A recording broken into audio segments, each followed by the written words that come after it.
Yo, what's up guys, and welcome to a brand new episode of the £10 SoRare Road to Glory. But in today's episode, what we're going to be doing is talking you guys through how the brand new update that they're bringing out in the next month or two is going to go and affect trading. So the first change that they're making is going to be to rewards, and the first main change to this is that they're planning to reserve up to 40% of our card supply for rewards. Now at the moment, there is next to no supply being given out whatsoever, let alone for rewards. And I can show you this because if we go look at limited cards, they have only released, we're coming to the end of this guy, well, the Eredivisie, and they've only released 297 altogether. And again, we go look to João Mario, they've only released 307, because these cards are obviously issued like 307, 310, 220, 280, which as a percentage means that they've barely released 40% of the cards altogether this year, let alone on rewards only. So what this should mean is that it should mean that there's going to be a massive increase in supply in cards on the market, because at the moment, especially this season, barely any cards have been supplied. So the first thing we can see is that there's going to be an increase in supply. Well, if there's an increase in supply, it should drop players' prices. And if there's no increase in player base, yes, that will drop players' prices. But in theory, SoRare will become more popular this year and there'll be an increase in demand. Because as of recently, I mean, in the last 2-3 months, players have absolutely skyrocketed in price. And that's because there was a heavy increase in demand, aka loads of new players joining, but not a supply to meet that, which means more demand than supply, stuff goes up. On top of that, if they are increasing the amount of rewards they're giving, that means that on rewards day you'll see more of a market impact. So every now and again, what will happen is a player will go up loads for I guess a special SO5 week. For example, let's say underdogs, they want under 40. And what we saw when they wanted under 40 is we saw someone like Upamecano absolutely banging price, because what he did was he had a bad he was on like a poor spell, and then, or he was on poor form, you can see right here, and then he was needed, you know, madly for this SO5. So what you can see is, I believe it would be here, where he went from 400 quid to 600 quid. Now, obviously, he dropped after that tournament, but if they're going to go and give even more supply of limiteds, not only would he drop, but he'd drop even harder, because not only is there a decrease in demand in that card, but there's also a heavier increase in supply than we'd normally see. So one of the first implications of giving us more rewards is that when cards rise for an SO5 week, they'll crash a lot harder. On top of that, we should see a lot of people looking to list cards in a smaller time frame. More competition means that cards get lower and lower and lower, which means we should see bigger dips on rewards day, just as a result of there being a lot of supply. We already see dips on rewards day. We see these cards drop here, I imagine, at the end of the deadline. But yeah, we should see bigger dips on rewards. So that's going to give us a decent investing opportunity and a decent trading opportunity if people are panicking. So this doesn't really affect trading too much in my opinion, but what I think it does is it just mainstreams the site a lot more. So what they're doing is, rather than giving Ethereum for threshold, they're giving dollars. Again, you know, I don't mind this. I trade in dollars rather than Ethereum. It just starts mainstreaming the site a little bit more. Ethereum is something that scares a lot of new players, a lot of guys who come from FIFA, a lot of guys who come from Football Manager. The whole concept of Ethereum and NFTs is just overwhelming. So them mainstreaming that with dollars, I do think is a good thing for the sake of mainstreaming the game. Because if you keep it at NFTs and Ethereum, you're going to scare so many people away. So with mainstreaming it like that, I think that's good. I think that's good for the growth of the platform and so on. Now moving underway with the second thing, which is how they're changing gameplay. I mean, it's not really gameplay, they're just adding more tournaments, which is brilliant.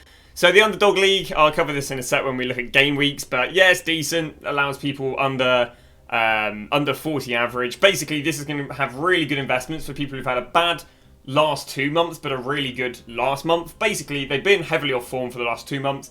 Maybe you just come back from an injury and they're getting subbed in, so they're putting in 20s, 30s. But the most recent games have been 40s and 50s. I've already done a lot of research, and I'll show you in a sec what that's looking like. But yeah, that'll allow some decent investing opportunities. And the Specialist League, again, allows even better investing opportunities, in my opinion, because, and again, I'll cover this more when we look at the game weeks in a sec. They can give you rare rewards for putting in limiteds, and a lot of people like the idea of scaling up the cards, aka you put in limiteds, you get rares. You put in rares, you get super rares and uniques. So it should be high demand with an interesting set. But again, we'll cover that in a sec.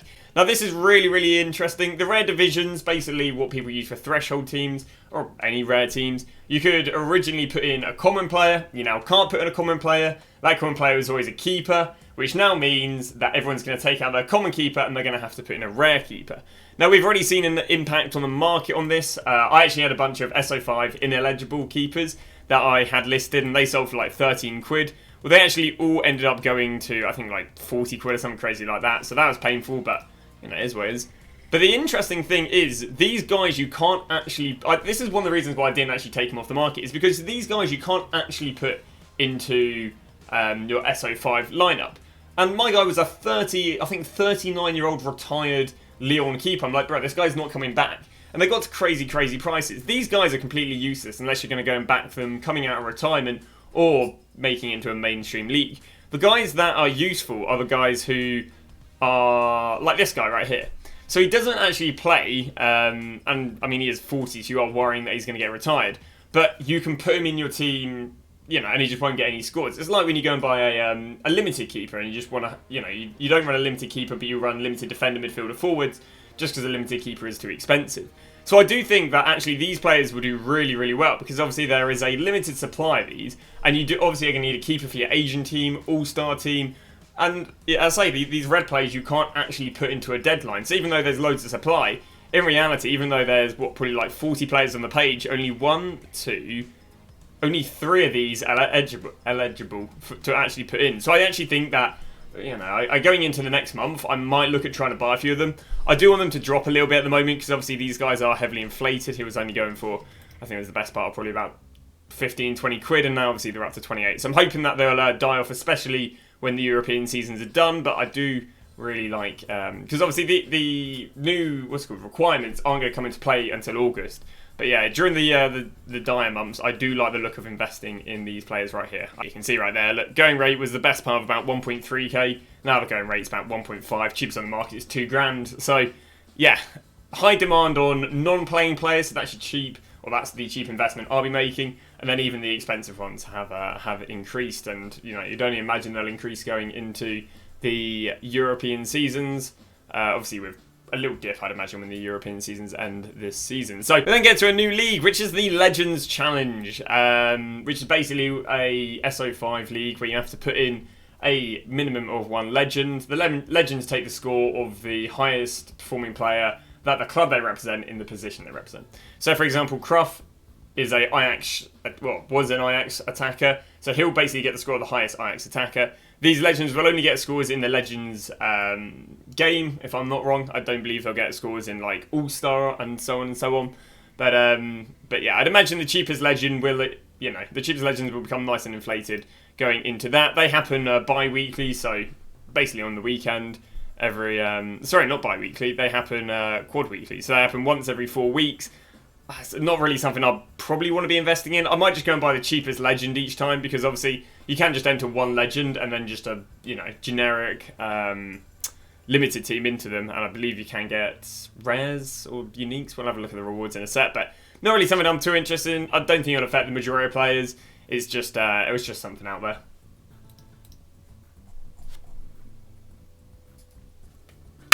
So we now get underway with one of the most interesting things, which is them just showing us everything for the up and coming 4 weeks for the game weeks, and yeah, it's pretty interesting. So we'll start off here with 260. We can see all of the tournaments. I don't believe there's really anything new. I think it's just a way of showing them, which is quite nice.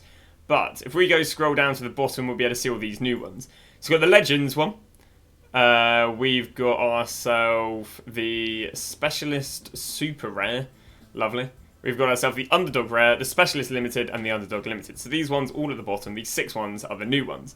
Underdog Limited, I'm not that interested in, I'll be completely honest with you. Basically what that wants is it wants maximum 40 in the last 15. Although that will come into play with another thing we've found. But I don't really think that's that interesting, because obviously putting in limiteds for limiteds is something different. In theory, it should be a little bit cheaper than the next, but not something I'm too interested in. What we are interested in is Specialist Limited, because what you do here is you put in a limited team, and there are 48 rares as a reward and 452 limiteds. So not bad, but I think the idea of being able to get rares and put in limiteds is, you know, quite well demanded. We've already seen inflation on quite a few players. So that's one of the things I've been looking at investments in. Now, again, I'll cover this in a new video, but what I've been doing so far is getting a list of players that have a high decisive in the last 5 games, or have a high L5 but have a low L40. So for example, let me go and show you, let's go and grab this guy right here. And these are the guys that I'll be probably looking to invest in. So you got yourself Mikael Trippier, and what you'll be able to see is, I mean, this guy is madly inflated, but he's had a bit of a meh he's had a bit of a meh, I guess, last 15 to 10 games. But his last 5 games he's started picking up, which means he's played badly for the last, give or take 2 months, but he's played well in the last month. And basically I'm just scouting loads of these players. But yeah, so I'll cover that in a future video. Just having to do a lot of maths, which is good fun. But I think there's a very interesting investment there. And I think there's a really interesting investment there just because I think it's going to be quite demanded due to people being able to get rares for limiteds. And you need a minimum 2 players with an average score below 40, which is just, I think, a very, very awkward thing to get. So scouting the right players, bear in mind people need a minimum of 2 of them, I think could do pretty well. We then get to Legends Challenge, and so it's not really something I'm too interested in. We do get to next week, and we have the exact same sort of thing here. Minimum 2 players, score below 45. Starting to allow more players. Because they're allowing more players, I'd imagine the players won't rise as much, because a higher pool of players, higher supply, wouldn't be as much demand. How's the... Oh, that's during the week, actually. There actually won't be that many... there won't be that many eligible players, so... that'll be interesting to research. We then get back to the norm as well. Back to 40 again. Very, very... Oh, that's why they've increased it to 45. I didn't actually pick up on that. It's because there'll be a smaller pool of players because obviously it's midweek football. And then back to the same thing right there. And then it'll go back to 45 because it's midweek once again. Well, there we go. So I think there'll be some nice investments due to the specialist tournaments, which should be pushed up a little bit by the underdog tournaments. I'm very happy with the changes. I don't think there's anything that really negatively impacts trading.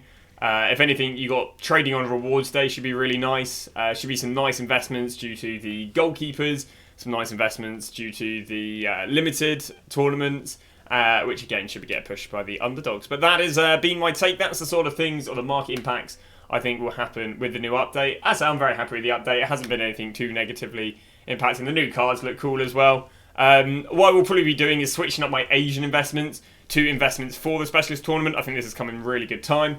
And that's because, obviously, they're going to reissue the Asian players in the next month or 2. So if I'm investing in loads of Asian players and they're releasing loads of new Asian players, it's not going to be a nice combo because it should push their prices down. But that has been it. Thank you very much for watching. And we'll see you guys tomorrow with a brand new video where I'll probably start talking through the specialist investments I'm looking to scout.